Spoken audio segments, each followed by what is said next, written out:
वेगळं काही बोलण्याची गरजच नाही. कोणीही जरी असला आणि त्यांनी जर का आमच्या छत्रपती शिवाजी महाराज, छत्रपती संभाजी महाराज आणि जी आमची महाराष्ट्राची दैवत आहेत त्यांच्याबद्दल अपशब्द काढले तर तो कोणी असला तरी त्याचा मुलाहिजा न ठेवता त्याला चांगली अद्दल घडेल अशी शिक्षा झालीच पाहिजे, ही सगळ्यांची मागणीच आहे. त्याच्यामुळे निलंबन किती मिनिटासाठी, तासासाठी, दिवसासाठी केलंय कल्पना नाही मला नाही, पण पुन्हा असं कोणाची बोलण्याची हिंमत होता कामा नये आणि या सरकारची जबाबदारी आहे की कठोरात कठोर शासन त्यांनी केलं पाहिजे. निलंबन तर कायमचं केलं पाहिजे असं मला वाटतं. आमदारांसाठी आज छावा या चित्रपटाचा विशेष खेळ आयोजित करण्यात आलेला आहे. काय छावा या चित्रपटाचा कोणी केला? खेळ महायुती सरकारच्या वतीनं आमदारांसाठी आयोजित केला गेला. मी ही कल्पना ज्यांनी मांडली असेल त्याचं जाहीर अभिनंदन करतो, कारण महायुतीमध्ये केवळ संभाजी महाराजांबद्दलचा छावा चित्रपट आज दाखवत आहे, पण शिवाजी महाराजांचा पण चित्रपट दाखवला पाहिजे. जे खास करून सुरतेला पळून गेले, त्यांना स्वराज्यासाठी सुरत लुटणारा आपला राजा कसा होता त्याचं शौर्य हेही समजलं पाहिजे.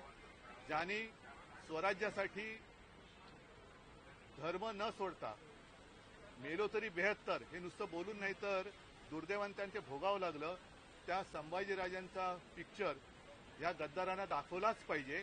आणि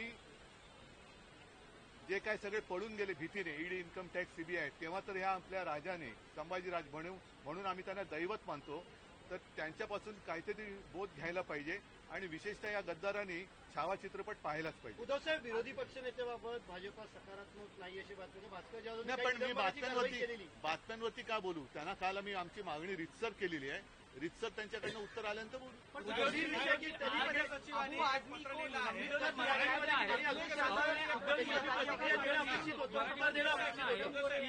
उपसभापती नीलम गोरे यांच्या विरोधात महाविकास आघाडीनं अविश्वासाचा प्रस्ताव आणलेला तो आहे. खरा अविश्वास प्रस्ताव आणायला आमच्याकडनं उशीर झाला. आतापर्यंत त्या निलंबितच व्हायला पाहिजे होत्या, कारण अविश्वास प्रस्ताव आणल्यानंतर त्याच्यावरती या अधिवेशनातच चर्चा आम्हाला अपेक्षित आहे. आणि कोणी जरी असलं तरी ज्यांनी जर का त्या एखाद्या नियमाचा किंवा कायद्याचा भंग केला असेल आणि अविश्वास ठराव ज्या कारणासाठी आणले ती कारणं तुमच्यासमोर येतील, पण पक्षांतर हाही एक विषय आहे. तर मला असं वाटतं यापूर्वीच हा ठराव आणला पाहिजे होता आणि मंजूर व्हायला पाहिजे होता. गंभीर आरोप गंभीर आरोप केले होते. 24 वर्ष म्हणजे 4 टर्म त्यांना आमदारकी दिल्यानंतर इतके गंभीर आरोप करतात. पक्षांनी काय त्याच्यावरती भूमिका आहे? कारण पक्षाने पक्षप्रमुखांवरती त्यांनी आरोप त्याच्याबद्दल सगळ्या महिलांनी, माझ्या ज्या शिवसेनेच्या रणरागिण्या आहेत, महिला कार्यकर्त्या, त्यांनी प्रतिक्रिया दिलेल्या आहेत, सगळे शिवसैनिकांनी दिलेल्या आहे. मी अशा प्रश्नाला कधी उत्तर देत नसतो. शिवसैनिक पुरेसा समर्थ है. आदमी को निलंबित किया गया है. परमानेंटली करना चाहिए. कितने दिन के लिए किया है?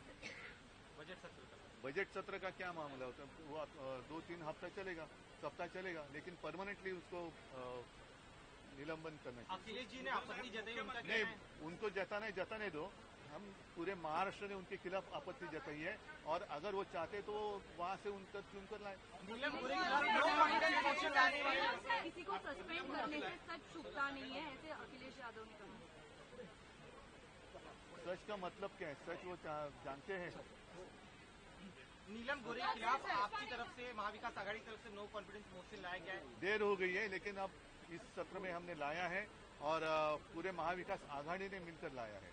तो हमें अपेक्षा है कि इसी सत्र में उसके ऊपर निर्णय हो जाए. यवतमाळ जिल्ह्यामध्ये एका यवतमाळ जिल्ह्यामध्ये जो पाणी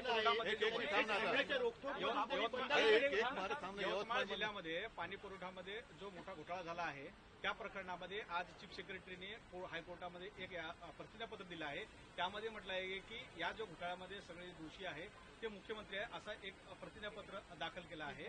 आणि एकनाथ शिंदेचं म्हणजे त्यावेळेसच्या मुख्यमंत्र्यांचं त्याच्यामध्ये नाव आहे. अशा प्रकारे हे काम काय होतं? हे पाणी पुरवठा विभागाचं नळ जोडणी. नळ जोडणी आहे. नाही, आता कळेल कोणाचे नळ कोणाबरोबर जोडलेत. म्हणजे बिल